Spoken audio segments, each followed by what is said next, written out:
Soy Carmen Torres, tengo 28 años, y hace 3 semanas, mi padre se levantó en nuestra reunión familiar, cogió el micrófono y dijo algo sobre mí delante de 68 parientes que llevaré conmigo el resto de mi vida.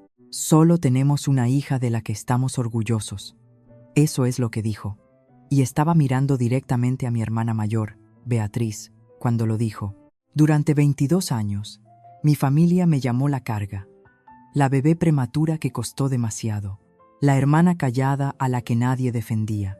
La hija que se sentaba al final de cada mesa mientras Beatriz se llevaba la matrícula de la universidad, los elogios, el amor. Pero lo que ninguno de ellos sabía, ni mis padres, ni mis primos, ni una sola persona en esa multitud, era que hacía 6 semanas, un jueves por la noche en la mesa de mi cocina, Beatriz se emborrachó y lo confesó todo. El dinero que había robado a nuestros padres, el título de enfermería que había falsificado, las mentiras que había estado contando a la familia sobre mí desde que yo tenía 14 años.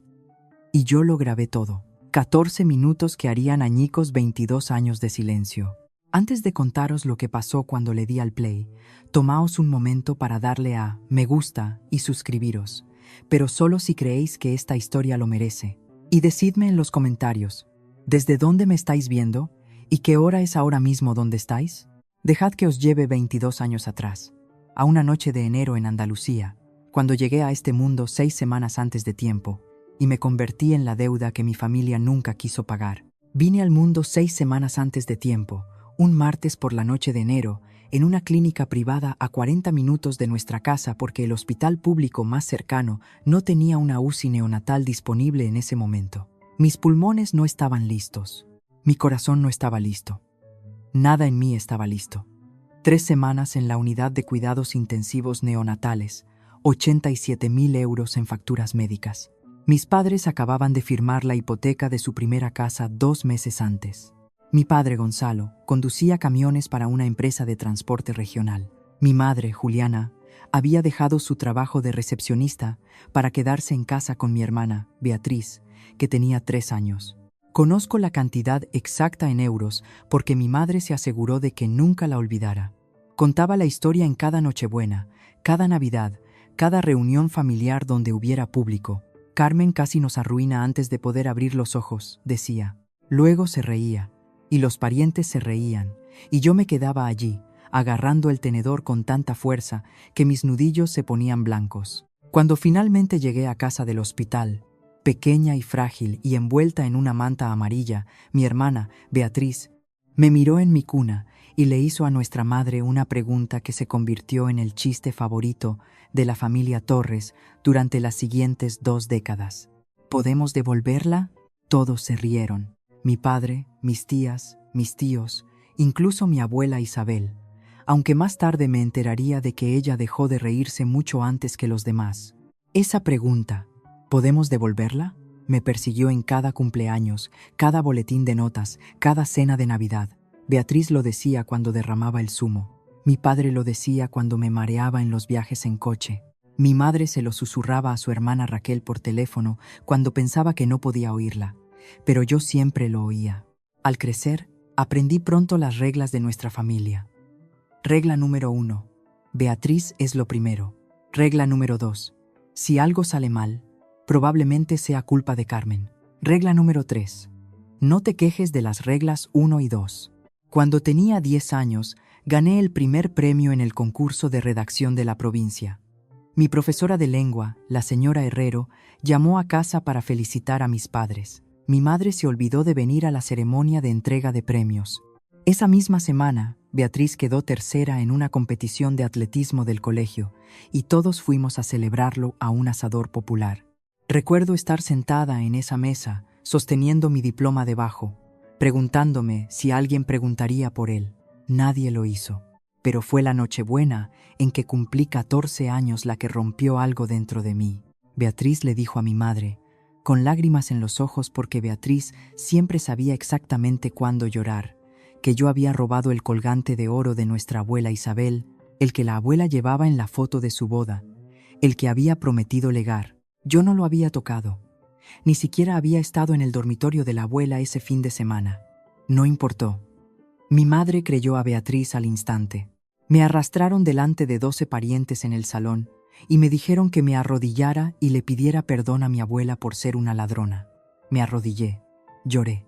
Dije que lo sentía por algo que no había hecho. 2 semanas después, el collar apareció en el cajón de la cómoda de Beatriz. La explicación de mi madre. Debe haberse mezclado con la ropa sucia. Nadie se disculpó conmigo. Ni mi madre, ni Beatriz. Nadie. Esa noche, encontré el viejo diario de mi madre en el armario del pasillo. No sé por qué lo abrí. Quizá buscaba una prueba de que alguna vez me había querido. En cambio, encontré esta línea, fechada el año en que nací. A veces desearía habernos quedado solo con una. La leí 7 veces. Esperaba que las palabras se reordenaran. No lo hicieron. Me fui de casa el verano que cumplí 18 años. Había conseguido una beca parcial para una universidad pública a 2 horas de distancia. Nada de élite, pero estaba orgullosa. Necesitaba que mis padres cubrieran los 0 euros restantes por semestre. Llevé la carta de ayuda financiera a la cena como si presentara un caso ante un jurado. Mi padre apenas la miró. Mi madre no levantó la vista de su plato. Ya hemos gastado suficiente en ti, dijo. Entre las facturas de la clínica y tu aparato dental y ese inhalador que necesitabas cada invierno, Carmen, simplemente no lo tenemos. Ese mismo mes, mis padres extendieron un cheque para la matrícula completa de Beatriz en una escuela de enfermería privada, 28.000 euros. Sin beca parcial, sin hacer preguntas. Así que tuve 2 trabajos. Camarera en una cafetería a las 6 de la mañana y grabadora de datos en una ETT hasta las 10 de la noche. Tardé 5 años en terminar lo que debería haber llevado 4, pero me gradué en contabilidad y sin deudas. Nadie vino a mi ceremonia de graduación. Llevé mi birrete sola en una multitud de extraños y sus familias animando. Y aún así, seguía apareciendo. Cada Navidad conducía 2 horas con regalos que había envuelto yo misma. Cada Nochebuena llevaba un postre que nadie había pedido. Me sentaba al final de la mesa. Dormía en el sofá mientras Beatriz se quedaba con la habitación de invitados, con la colcha que hizo mi abuela. Llamaba a mi madre todos los domingos por la tarde. Cogía el teléfono, quizás, 1 de cada 3 llamadas. Me decía a mí misma que era suficiente, que si seguía intentándolo, algo cambiaría, que el amor estaba ahí, solo que enterrado bajo años de costumbre, estrés financiero y viejo resentimiento. No intentaba ganarme su amor. Pensaba que ya lo tenía, solo que atrapado bajo algo que aún no había descubierto cómo mover. Hasta hace 3 meses, cuando descubrí lo que mi hermana había estado haciendo realmente a espaldas de todos. Empezó en una cafetería. Estaba tomando un café con leche antes del trabajo un martes cuando vi a una mujer saludándome desde una mesa en la esquina. Tardé un segundo. Luego la reconocí, Marta Herrero. Ella y Beatriz habían estado en la misma promoción de enfermería. Carmen, ¿verdad? La hermana de Beatriz. Apartó la silla de enfrente. ¿Qué tal está Bea? No la he visto desde el primer semestre. Casi la corregí. Beatriz llevaba 8 años diciéndole a la familia que era enfermera titulada. Hablaba de pacientes que había salvado, de turnos de noche que la agotaban, de la vocación que había encontrado. ¿Primer semestre? Repetí. La cara de Marta cambió. Sí. Dejó de venir después de octubre. Supuse que se había trasladado, pero... Inclinó la cabeza. Espera, ¿tu familia no sabe que lo dejó? Dejé mi café sobre la mesa, con mucho cuidado. Simplemente asumí que todo el mundo lo sabía, dijo Marta en voz baja. Conduje al trabajo con las manos temblando en el volante. Esa noche no pude dormir. Abrí mi portátil y empecé a buscar. La escuela de enfermería a la que Beatriz había asistido tenía un registro público de titulados. Revisé cada nombre de su año. Beatriz Torres no estaba en la lista. Investigué más a fondo. Mis padres habían pagado 28.000 euros por esa formación. Cuando un estudiante abandona en el primer semestre, la escuela devuelve una parte de la matrícula, una parte significativa. Beatriz nunca había devuelto ese dinero. Se había embolsado el reembolso y le había dicho a todo el mundo que se había graduado. Durante 8 años había estado diciendo a nuestros padres, a nuestra abuela, a toda nuestra familia, que era enfermera, apareciendo en las fiestas con uniformes que compraba por internet contando historias que sonaban reales porque se las había aprendido de memoria de series de médicos. Y nadie, ni una sola persona, se había molestado en verificarlo. El segundo descubrimiento llegó por boca de mi propia madre. Unos 2 meses antes de la reunión, estaba en una de esas raras llamadas de domingo en las que Juliana contestó. Sonaba cansada, distraída. A mitad de nuestra conversación, si se le puede llamar así, murmuró algo que se suponía que no debía oír. El fondo de pensiones de tu padre parece escaso. No lo entiendo. La bolsa ha ido bien. Soy contable. Me fijo en los números como la mayoría de la gente se fija en el tiempo. Algo en su tono me llamó la atención y le pregunté, casualmente, con cuidado, si había mirado los extractos recientemente. Beatriz se encarga de todo eso, dijo mamá. Nos configuró el acceso online. Es tan buena con esas cosas. Ya sabes, al estar en sanidad, entiende de finanzas. Me mordí la lengua con tanta fuerza que me supo a sangre. Esa noche, hice algo de lo que no estoy orgullosa. Llamé al fijo de mi padre y le guié para que consultara su cuenta de pensiones online. Él no sabía qué estaba comprobando. Le dije que solo quería asegurarme de que la información de sus beneficiarios estuviera actualizada. Los números contaban una historia que mi familia nunca contaría. Durante 4 años, 40.000 euros habían sido transferidos de la cuenta de pensiones de mis padres en pequeñas cantidades irregulares. 2.000 por aquí, 3.500 por allá, a una cuenta corriente externa. El número IBAN coincidía con un banco en la ciudad de Beatriz. Miré la pantalla hasta que mi visión se volvió borrosa. Entonces llamé a mi madre. Le dije, tan suavemente como pude, que algo iba mal con el fondo de pensiones, que el dinero no se había ido en pérdidas del mercado, que se había ido a un lugar específico. Me interrumpió antes de que terminara. No seas celosa de tu hermana, Carmen. Beatriz gestiona esa cuenta porque es responsable, no como otras. Colgó. Y ahí fue cuando lo entendí. Decírselo en privado nunca funcionaría. Dejadme ser clara sobre lo que estaba en juego. Mi abuela, Isabel Castillo, tenía 79 años. Había construido una vida en una hermosa finca a las afueras de Sevilla. Una casa que ella y mi abuelo diseñaron juntos antes de que él falleciera, un jardín que había mantenido en flor durante 40 años y suficientes ahorros para dejar algo significativo. Estaba actualizando su testamento. Se lo había dicho a la familia. Y en los 2 meses previos a la reunión, Beatriz había visitado a la abuela 4 veces. 4 veces. Mi hermana, que normalmente se las arreglaba con una visita al año como máximo, era de repente la nieta más devota de Andalucía. Llevaba flores, llevaba puchero casero, que más tarde supe que había comprado en una tienda de comidas preparadas y transferido a sus propios recipientes. Se sentaba en la mesa de la cocina de la abuela, le cogía la mano y hablaba de su carrera como enfermera. Mi madre le dijo a la familia: Beatriz está cuidando muy bien de mamá. Es tan desinteresada. Yo sabía lo que estaba pasando. Beatriz se estaba posicionando. Quería ser el nombre en el testamento, la única heredera, el trofeo final de la niña de oro. Si me quedaba en silencio, pasarían 3 cosas. Mis padres perderían más dinero que no podían permitirse perder.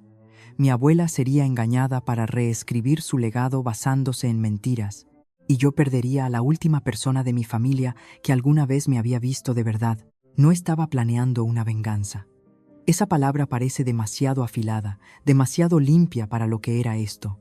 Estaba tratando de proteger a mi abuela de la misma persona que había robado a mis padres, mentido sobre su educación. Me había acusado de robo cuando tenía 14 años y había pasado 22 años asegurándose de que nunca tuviera un sitio en la mesa familiar. Pero necesitaba pruebas, no sospechas, no hojas de cálculo, pruebas que no pudieran ser explicadas, reinterpretadas o enterradas bajo la negación de mi madre.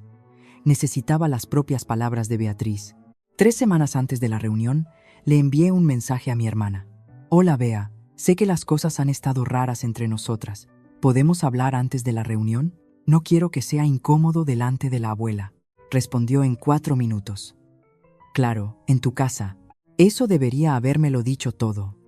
Beatriz nunca venía a mi piso. Pensaba que mi barrio estaba por debajo de su nivel, pero la reunión era en 3 semanas y me necesitaba callada y cooperativa delante de la abuela Isabel. Una visita rápida para apaciguar a la hermana difícil. Merecía la pena el viaje. Apareció un jueves por la noche con una blusa de seda y vaqueros de diseño, llevando una botella de verdejo. Me abrazó en la puerta, un abrazo apretado, performativo, e inmediatamente comenzó a escanear mi piso con esa mirada compasiva que había perfeccionado. «Es acogedor», dijo. La palabra goteaba desdén. Abrí el vino. Le serví su copa más llena que la mía.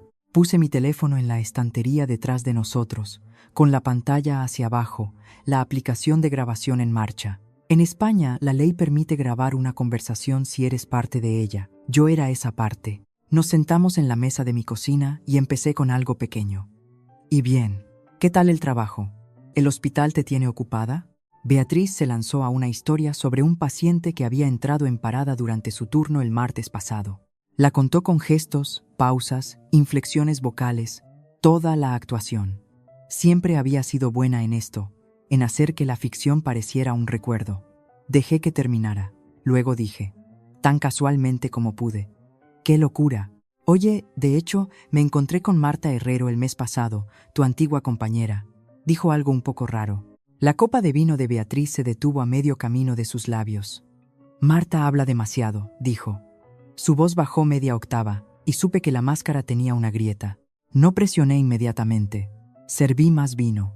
Dejé que el silencio hiciera su trabajo. Beatriz terminó su segunda copa, luego la tercera. El verdejo estaba haciendo lo que yo no podía, aflojando el tornillo que mantenía tan cuidadosamente apretado en público. «Bea», dije en voz baja. «No te estoy juzgando, solo quiero entender, somos hermanas». Me miró fijamente durante un largo rato. Luego algo cambió detrás de sus ojos. No culpa, no miedo, sino algo peor, desprecio. Del tipo que proviene de creer que eres intocable. ¿Quieres entender? Se echó hacia atrás. Bien. Y entonces, Beatriz Torres, la niña de oro, la hija amada, la enfermera de la familia, empezó a hablar. «No terminé la carrera de enfermería. Menudo drama. No era para mí». Agitó la mano como si espantara un mosquito.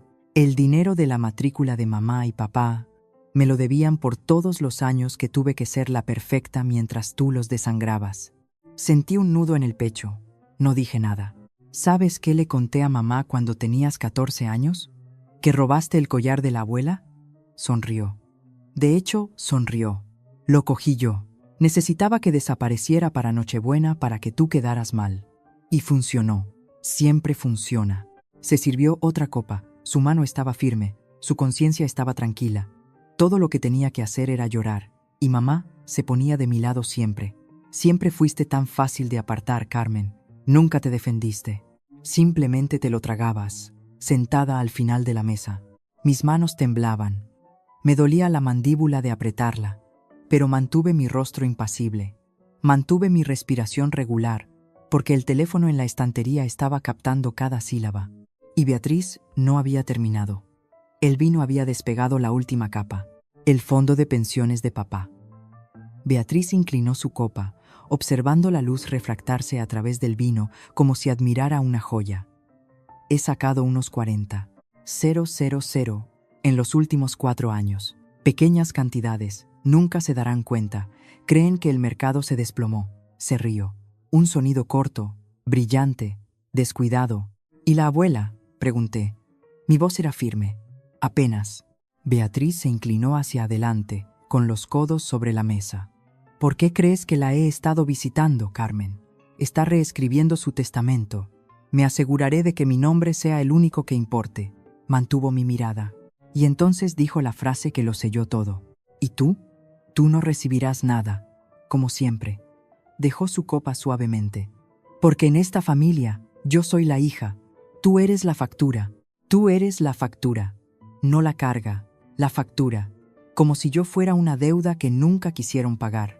Beatriz bostezó 15 minutos después y se quedó dormida en mi sofá con los zapatos puestos. Le eché una manta por encima porque, incluso entonces, incluso después de todo eso, seguía siendo mi hermana y no sabía qué más hacer con eso. Luego fui a la cocina. Me senté en la oscuridad. Cogí mi teléfono y detuve la grabación. 14 minutos y 22 segundos. No lloré. Quería hacerlo, pero algo había cambiado en mí. Algo tectónico e irreversible, y llorar parecía un paso atrás. Reproduje la grabación una vez desde el principio, solo para asegurarme de que era clara. La voz de Beatriz salió por el altavoz, nítida y segura. Siempre fuiste tan fácil de apartar. 14 minutos. Eso es todo lo que se necesitó para que 22 años de mentiras se derrumbaran en un archivo en mi teléfono. La pregunta ya no era si, era cuándo y dónde. Ahora, voy a hacer una pausa aquí por un segundo, porque necesito preguntaros algo. Si fuerais yo, sentados solos en esa cocina oscura, con 14 minutos de verdad en vuestro teléfono, ¿se lo pondríais en privado a vuestros padres o esperaríais al único momento en que la verdad no pudiera ser barrida bajo la alfombra? Poned un 1 en los comentarios para decírselo a los padres o un 2 para esperar a la reunión. Y si estáis enganchados a esta historia, dadle a ese botón de suscribir porque lo que viene a continuación es la parte que todavía no puedo creer que sucediera. Ahora, volvamos a la historia. 2 semanas antes de la reunión, hice una llamada que lo cambió todo. Mi tía Raquel contestó al segundo tono. Raquel Castillo es la hermana menor de mi madre, más callada, más perspicaz, y la única persona en la familia que siempre me miró como si fuera una persona completa y no una nota al pie de página. Cuando tenía 8 años y tuve neumonía, Raquel condujo 3 horas en una tormenta para sentarse junto a mi cama. Cuando me gradué de la universidad sola, fue ella quien me envió flores. La tarjeta decía: «Te veo, Carmen. Siempre lo he hecho». «Hola, cariño», dijo. «¿Qué pasa?» No le conté lo de la grabación. Todavía no. Solo pregunté con cuidado. «Tía Raquel, ¿alguna vez has pensado que algo no encajaba con Beatriz?» La línea se quedó en silencio durante tanto tiempo que pensé que la llamada se había cortado. Luego Raquel exhaló lentamente. «Llevo años observando a tu hermana, Carmen. Algo no cuadra. Las historias de su carrera, el dinero, la forma en que maneja a tus padres. Pero nunca pude probar nada. Me contó que lo había intentado una vez. Hace 3 años, le mencionó a Juliana que las historias de Beatriz sobre el trabajo parecían inconsistentes. La respuesta de Juliana fue inmediata y nuclear. Dejó de hablar con Raquel durante 6 meses. La eliminó de los chats de grupo familiares. Les dijo a los primos que Raquel estaba pasando por una mala racha. «Tu madre destruirá a cualquiera que amenace la imagen de Beatriz», dijo Raquel, incluida su propia hermana. Cerré los ojos. «Tía Raquel, ¿te encargas del montaje de fotos en la reunión? ¿La instalación del proyector?» «Estoy con la parte técnica del montaje de fotos familiares, sí». «¿Por qué? Si necesitara conectar un teléfono a ese proyector, ¿sería posible?» Silencio de nuevo. Luego: «Es solo un adaptador HDMI. Carmen, ¿qué estás planeando? Puede que tenga algo que la familia necesita oír». Hizo una pausa. Podía oír su respiración. «No sé lo que tienes», dijo finalmente, «pero confío en ti. Me aseguraré de que el equipo funcione». 10 días antes de la reunión, llegó un sobrescrito a mano a mi piso. El papel era de color crema, la letra temblorosa pero deliberada. De mi abuela Isabel. Todavía escribía cartas a mano. Decía que el correo electrónico era para gente con prisa, y ella se había ganado el derecho a tomarse su tiempo. «Mi querida Carmen», decía la carta, «la reunión es el 19 de julio. Quiero que mis 2 nietas estén allí. Quiero ver tu cara. Por favor, ven. Con cariño, la abuela». Sostuve esa carta contra mi pecho, como si fuera algo frágil. 20 minutos después, sonó mi teléfono. «Mamá, has recibido la invitación», dijo Juliana, no como una pregunta. «Sí». «Bien. Ahora escucha». Su voz cambió al tono que conocía de memoria. El tono gerencial, el que hacía que las instrucciones sonaran a favores. «Estás invitada, pero compórtate. Beatriz va a dar un discurso sobre su carrera de enfermería y tu padre va a decir unas palabras. Tú solo siéntate, sonríe y agradece que te incluyan». Apreté el teléfono con más fuerza. «Estaré allí, mamá. Y ponte algo decente, Carmen. La última vez parecías que ni lo habías intentado». No dije nada. «Ah, y mamá va a hacer algunos anuncios importantes en la reunión», añadió Juliana casi casualmente. «Decisiones familiares, importantes. Así que no hagas que todo gire en torno a ti». Colgó antes de que pudiera responder. Siempre lo hacía. Me senté en el borde de mi cama y leí la carta de la abuela Isabel una vez más. Luego abrí mi armario y miré el vestido blanco que había estado guardando para algo que no podía nombrar, algo que importara. Este era el escenario de Beatriz. Mis padres habían repartido los papeles. Ella era la estrella. Yo era la extra de fondo que debería estar agradecida por un asiento. Pero yo había terminado con su guión. Iba a llevar mi teléfono y mi propia historia. La noche antes de la reunión, me senté en el suelo de mi salón con mi teléfono y un par de auriculares y escuché la grabación una vez más. La voz de Beatriz llenó mis oídos. Cercana, clara y cruel. Siempre fuiste tan fácil de apartar. Me oí preguntar por la abuela, mi voz delgada y cuidadosa. Y luego, Beatriz, tú no recibirás nada, como siempre. Mis manos temblaban cuando me quité los auriculares. Casi lo borro. Quiero que lo sepáis. Mi pulgar se cernió sobre el icono de la papelera durante 10 segundos completos. Y cada año de condicionamiento me gritaba que mantuviera la paz, que me lo tragara, que fuera la buena hija que nunca causa problemas.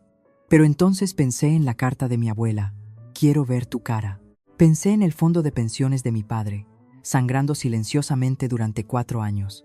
Pensé en mi yo de 14 años, arrodillada en el suelo de un salón, pidiendo perdón por un robo que no cometió. Puse el teléfono en mi bolso. Esa noche, llamé a la tía Raquel por última vez. ¿Está listo el proyector? Adaptador HDMI, altavoces externos, todo listo para el montaje de fotos, dijo. Carmen, sea lo que sea que vayas a hacer, ¿estás segura? Estoy segura. Una larga pausa. Luego, me aseguraré de que funcione. Solo tienes que enchufarlo. Después de colgar, le escribí una carta a mi abuela. Corta, honesta.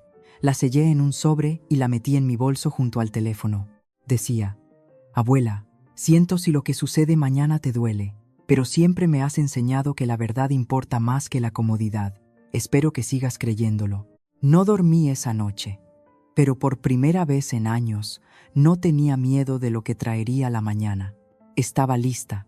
La finca de los Castillo se extendía sobre 3 hectáreas de verdes colinas andaluzas a 20 minutos de Sevilla, rodeada de viejos olivos y una valla blanca que mi abuelo había pintado cada primavera hasta el año en que murió.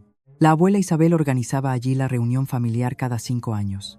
Esta era la más grande.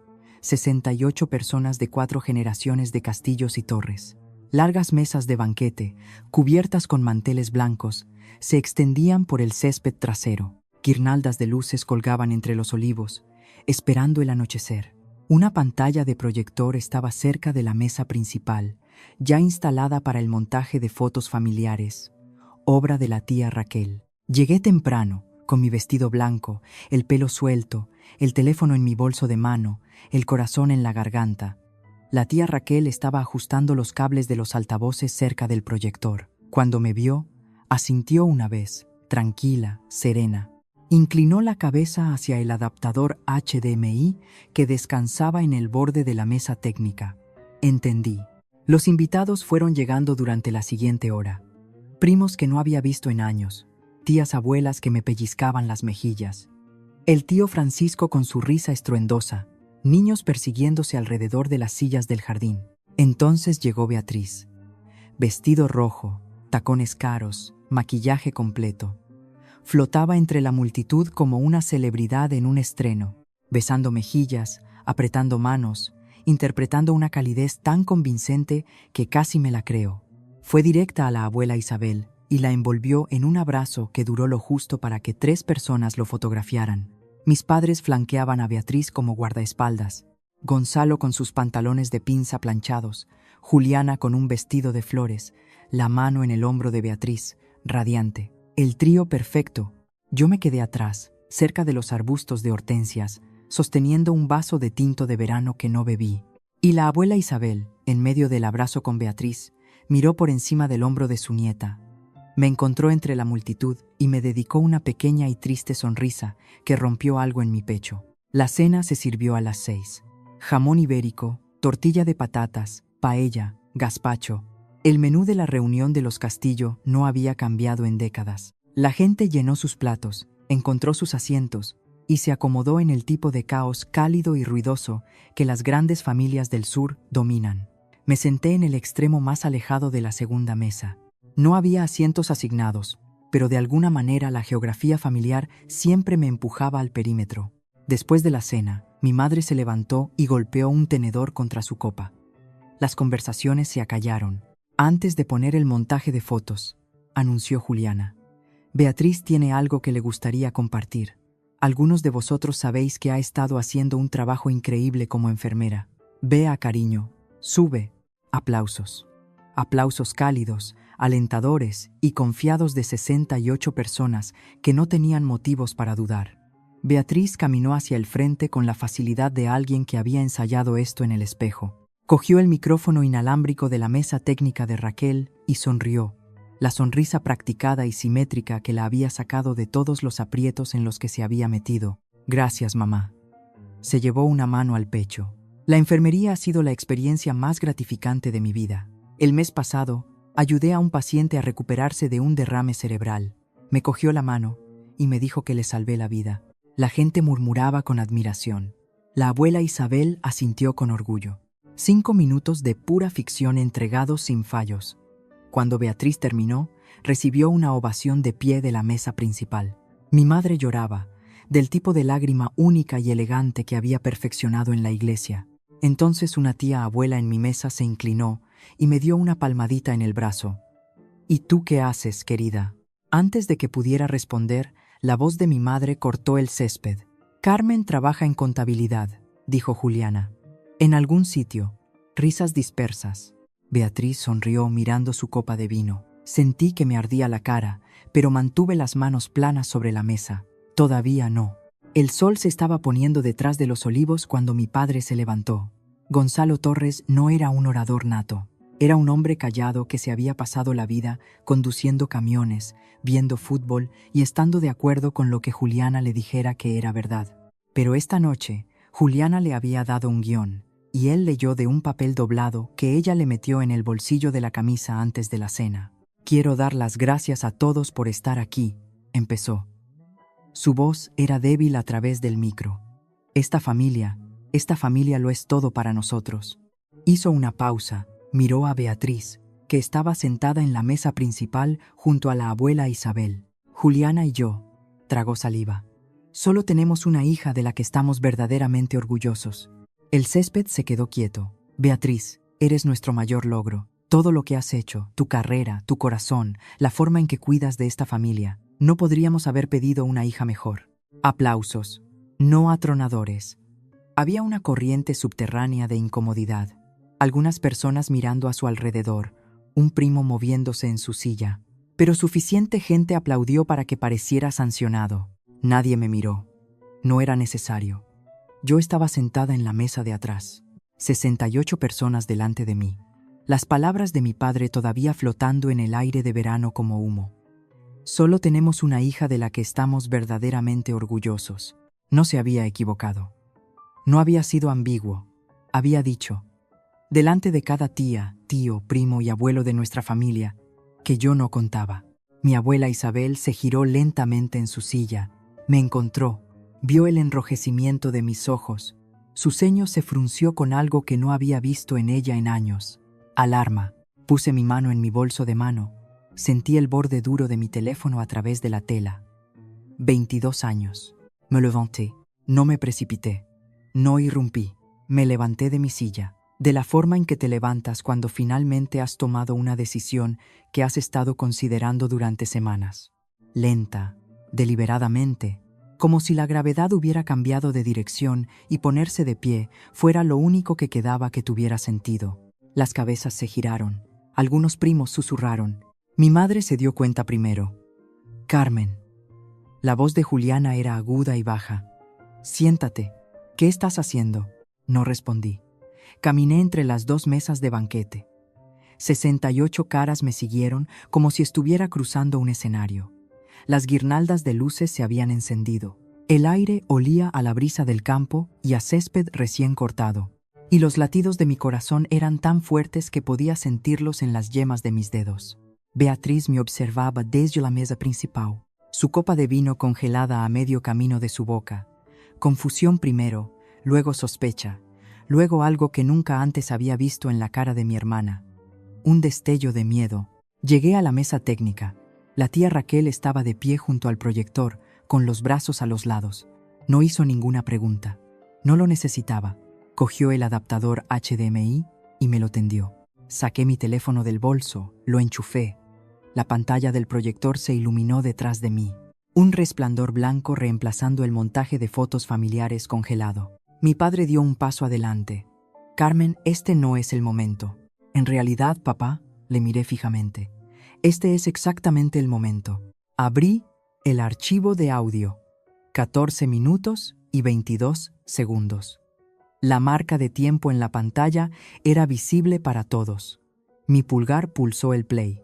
Y entonces la voz de Beatriz, fuerte, clara, inconfundible, salió de los altavoces exteriores y se extendió por el césped donde 68 miembros de nuestra familia estaban sentados en la fresca tarde andaluza.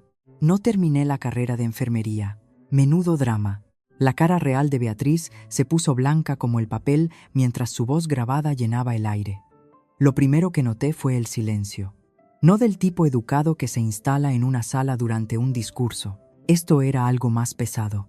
El silencio de 68 personas dándose cuenta de repente de que algo que no esperaban estaba a punto de cambiar todo lo que creían saber. La voz grabada de Beatriz salió de los altavoces como una confesión en un tribunal. No terminé la carrera de enfermería. Menudo drama. No era para mí. El dinero de la matrícula de mamá y papá me lo debían por todos los años que tuve que ser la perfecta. Alguien en la segunda mesa dejó su copa. El pequeño tintineo del cristal contra la madera sonó como un disparo en el silencio. Mi madre se levantó de un salto. Se movió hacia el proyector con ambas manos levantadas, los ojos desorbitados. «Apágalo, Carmen, apágalo ahora mismo». Estaba a 3 pasos de distancia cuando la voz de mi abuela cortó el aire como una cuchilla. «Juliana». Mi madre se congeló. La abuela Isabel no había levantado la voz, no lo necesitaba. 79 años de autoridad silenciosa hicieron el trabajo por ella. Se agarró al brazo de su silla y miró a su hija con una expresión que nunca había visto en su cara. No era ira exactamente, sino una devastación que la precedía. «Siéntate». La voz de Isabel temblaba, pero cada palabra era de hierro. «Quiero oír cada palabra». Mi madre se sentó como una niña a la que han pillado de pie en la mesa. Beatriz estaba de pie ahora, con las manos temblando, el vestido rojo de repente demasiado brillante contra su rostro ceniciento. «Eso está sacado de contexto». Me tendió una trampa. Ella... Pero a la grabación no le importaba el contexto. La grabación simplemente continuó. La propia voz de Beatriz, alegre y despreocupada, y con 3 copas de más, llenando el aire de verano con verdades que nunca tuvo la intención de compartir. Para el minuto 4, la grabación había llegado al dinero. El fondo de pensiones de papá. La voz de Beatriz era casi jubilosa en la reproducción. «He sacado unos 40.000 en los últimos 4 años. Pequeñas cantidades. Nunca se darán cuenta. Creen que el mercado se desplomó». La Beatriz grabada se rió. La Beatriz real no. Mi padre, todavía de pie cerca del micro al frente, se dejó caer en la silla más cercana como si sus piernas hubieran dejado de funcionar. El color desapareció de su rostro en tiempo real. Vi a un hombre que se había puesto delante de su familia y había borrado a una hija para alabar a la otra, darse cuenta de repente de que la hija a la que había alabado le había estado robando. Ese es nuestro retiro», susurró Gonzalo. Pero el micro seguía encendido, y todos lo oyeron. Juliana se volvió hacia Beatriz. «Dime que no es verdad». Su voz se quebró por la mitad. «Dímelo, Beatriz». «Mamá, puedo explicarlo. No fue así. Iba a devolverlo». La grabación la interrumpió. La propia voz de Beatriz de nuevo, brillante y sin preocupaciones. «Mamá se cree todo lo que digo. Todo lo que tengo que hacer es llorar y se pone de mi lado». La mano de mi madre fue a su boca. Salió un sonido de ella. No exactamente un llanto, no exactamente un jadeo. Algo entre los dos que creo que solo sucede cuando escuchas tu propia manipulación descrita por la persona que la ha convertido en un arma. Alrededor de las mesas, las reacciones se extendieron. El tío Francisco se cruzó de brazos y sacudió la cabeza lentamente. La esposa de un primo se inclinó y le susurró algo urgente a su marido. 2 de las tías mayores intercambiaron una mirada que llevaba 30 años de sospecha, finalmente confirmada. Y la abuela Isabel estaba sentada perfectamente quieta, con las manos cruzadas en el regazo, escuchando cada palabra con la atención cuidadosa de alguien que está reuniendo un veredicto. Luego llegó el minuto 6 y el collar. ¿Sabes qué le conté a mamá cuando tenías 14 años? ¿Que robaste el collar de la abuela? La voz de la Beatriz grabada era cálida por el vino y la autosatisfacción. Lo cogí yo. Necesitaba que desaparecieras de la foto para Nochebuena y funcionó. El sonido que salió de mi abuela fue pequeño, pero detuvo todo. Isabel apoyó la mano plana sobre la mesa. Sus dedos temblaban. Se giró y me miró. No con lástima, sino con un horror que me dijo que estaba reviviendo esa Nochebuena. La niña de 14 años de rodillas pidiendo perdón por un crimen que no había cometido. La nieta que había visto ser humillada mientras la verdadera ladrona estaba a su lado, con los ojos secos y sonriendo. «Oh, cariño», susurró Isabel. No creo que nadie más la oyera, pero yo sí. La grabación siguió. Minuto 7. ¿Por qué crees que he estado visitando a la abuela? Está reescribiendo su testamento. Me aseguraré de que mi nombre sea el único que importe. El agarre de Isabel en la mesa se tensó hasta que sus nudillos se pusieron blancos como el hueso. «¿Y tú?», dijo la Beatriz grabada, inclinándose hacia el micro como si compartiera un secreto. «No recibirás nada, como siempre, porque en esta familia yo soy la hija, tú eres la factura». Ese fue el momento en que Beatriz corrió. Empujó su silla hacia atrás con un chirrido que rasgó el silencio. Cogió su bolso, se quitó un tacón y medio corrió. Medio tropezó por el césped hacia la puerta del jardín, su vestido rojo reflejando las guirnaldas de luces. Pero la finca tenía 3 hectáreas. La puerta estaba lejos, y 68 personas observaron cada uno de sus pasos. El primo Marcos, de 24 años, corpulento como un jugador de rugby, con los brazos cruzados, estaba de pie junto al camino del jardín. No la agarró, no habló, simplemente se quedó allí. Y Beatriz se detuvo. Detrás de ella, la abuela Isabel se levantó de su silla. Mi abuela caminó hacia el frente de la reunión de la manera en que lo hacen las mujeres de su generación cuando han llegado al límite de lo que tolerarán. Lentamente, con la espalda recta, con una dignidad que hace que el silencio se sienta obligatorio, alguien le entregó el micrófono inalámbrico. Lo sostuvo con ambas manos. «He pasado 79 años construyendo esta familia», dijo Isabel. Su voz temblaba, pero se oía con fuerza. «Y hoy he aprendido que la persona en la que más confiaba ha estado mintiéndonos a todos». Se giró hacia mí. «Carmen». No podía respirar. «Te debo una disculpa». Sus ojos brillaban. «Vi cómo te dejaban de lado durante años. Me decía a mí misma que mejoraría. Me decía a mí misma que tu madre cambiaría de actitud. Debería haber hablado antes. Debería haber luchado más por ti. Y lo siento profundamente». Apreté los labios. No iba a llorar delante de 68 personas. No lo haría. Isabel se volvió hacia la multitud. «Me reuniré con mi abogado el lunes por la mañana. Mi testamento tal como está ahora será reescrito». Hizo una pausa, dejando que eso calara. «Quiero que cada persona aquí sepa por qué». El césped estaba tan silencioso que podía oír las cigarras en los olivos. «No por dinero», continuó Isabel, «sino porque la confianza, una vez rota, tiene que volver a ganarse». Miró a Juliana, que estaba sentada inmóvil en su silla, con el rímel corrido. A Gonzalo, que se miraba las manos. «Y algunos de vosotros tenéis mucho que ganaros». Al borde del jardín, Beatriz estaba congelada, con un zapato puesto, el bolso apretado contra el pecho, las lágrimas corriendo por su cara. Yo estaba de pie junto al proyector, con el teléfono aún conectado, la grabación terminada. No había dicho una sola palabra desde que pulsé el play. No lo necesitaba. La verdad lo había dicho todo por mí. Quiero detenerme aquí un momento porque esta parte todavía me pesa. ¿Creéis que mi abuela hizo lo correcto o fue demasiado anunciarlo así delante de todos? Poned justicia en los comentarios si creéis que tuvo razón. Poned demasiado lejos si creéis que la conversación del testamento debería haber sido privada. Realmente quiero saber lo que pensáis. Y si aún no os habéis suscrito, no hemos terminado. Todavía hay consecuencias de las que necesito hablaros. Dejadme continuar. La reunión no terminó. Se fracturó. Después del anuncio de la abuela Isabel, la reunión se dividió como una célula. Nadie se fue. Esto era demasiado sísmico como para marcharse. Pero el césped se reorganizó en grupos, cada uno procesando una pieza diferente de lo que acababa de suceder.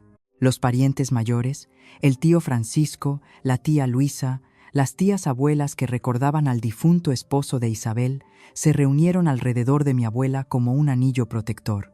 Francisco puso su mano en el hombro de Isabel y dijo, en voz baja pero audible, «Estamos contigo, Isabel, lo que necesites». Un grupo de primos más jóvenes se acercó a mí, sin acusar, sin celebrar, solo presentes. Mi prima Daniela, con quien no había hablado en 3 años, me tocó el codo. «¿Cuánto tiempo llevas sabiéndolo?», preguntó, sin juzgar, solo queriendo entender. Y Beatriz volvió. Cruzó el césped con el rímel corrido hasta la mandíbula, y su voz, en ese registro exacto que había usado toda su vida para escapar de las consecuencias. «Esa grabación fue manipulada», dijo a cualquiera que quisiera escuchar. «Me tendió una trampa, me emborrachó. Esto es una encerrona».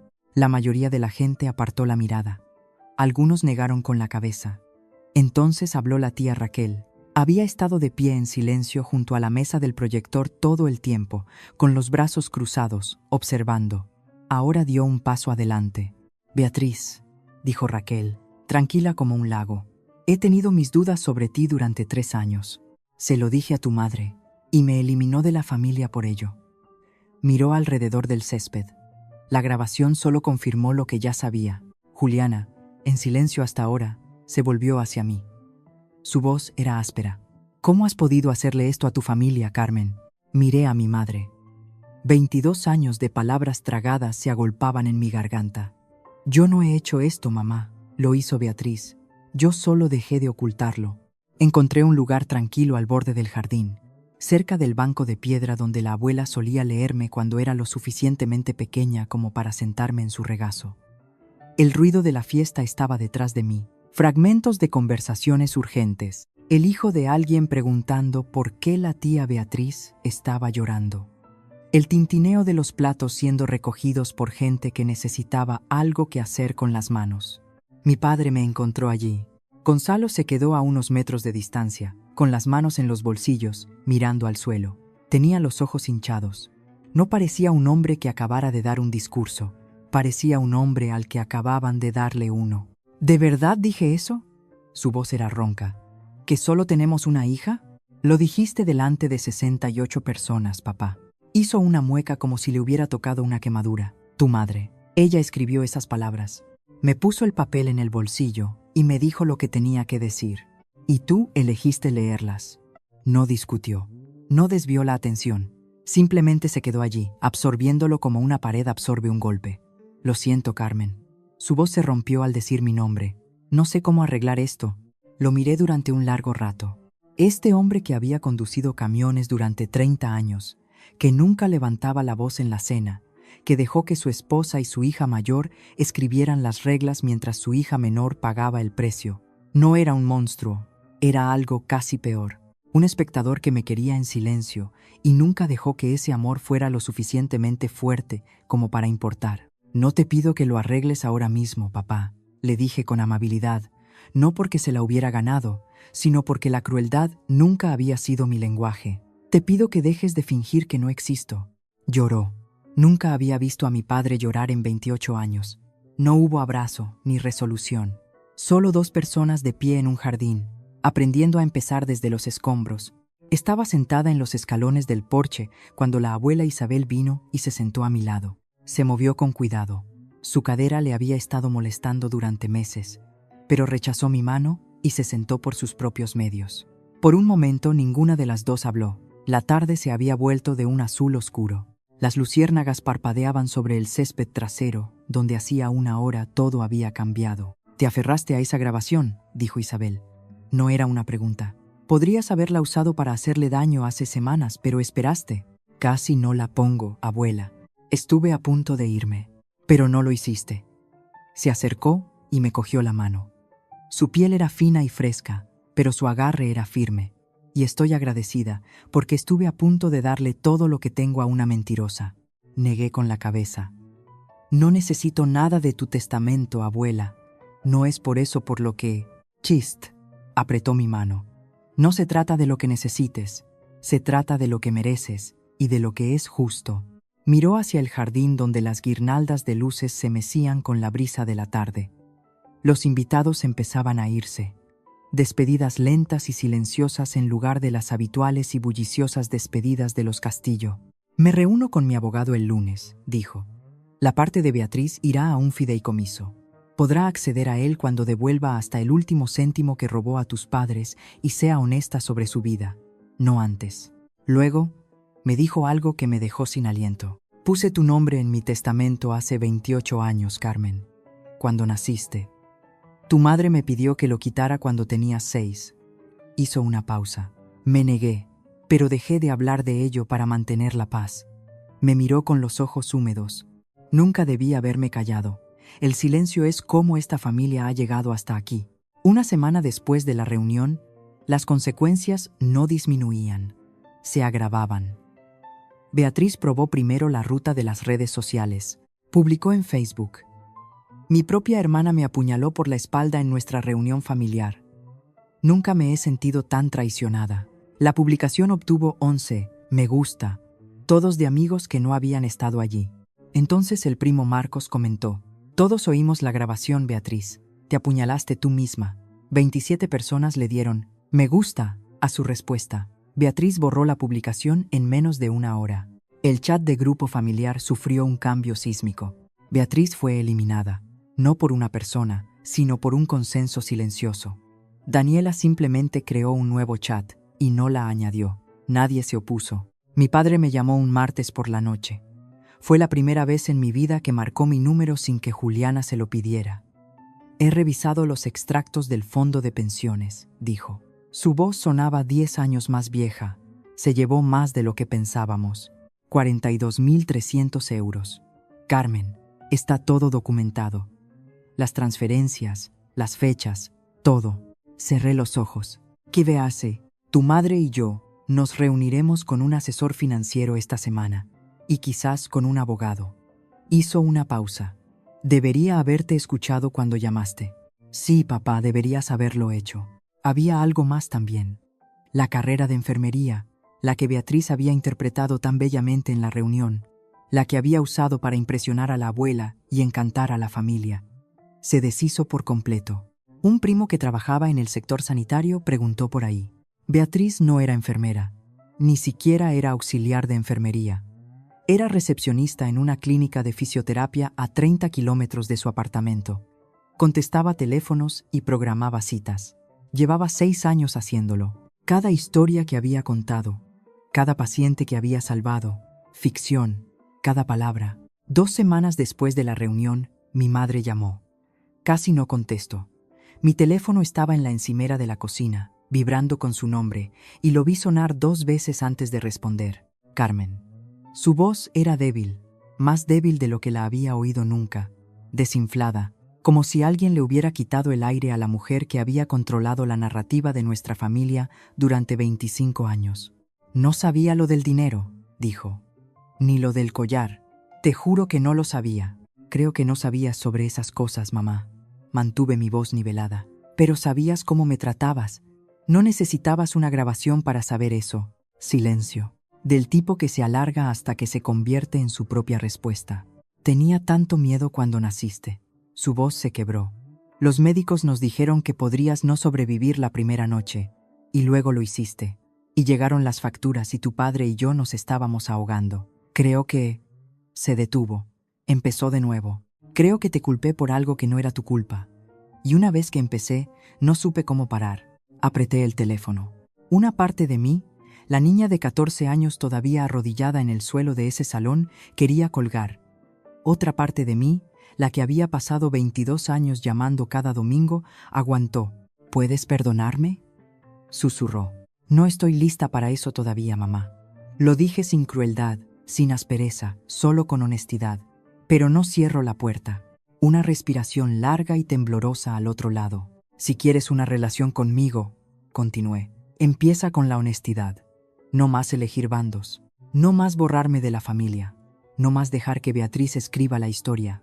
No discutió, no desvió la atención. Solo dijo, vale. No era una resolución. Pero fue la primera palabra honesta que me dijo en 22 años. Han pasado 3 semanas desde la reunión. Eso nos trae a la hora, a hoy, mientras os cuento esta historia.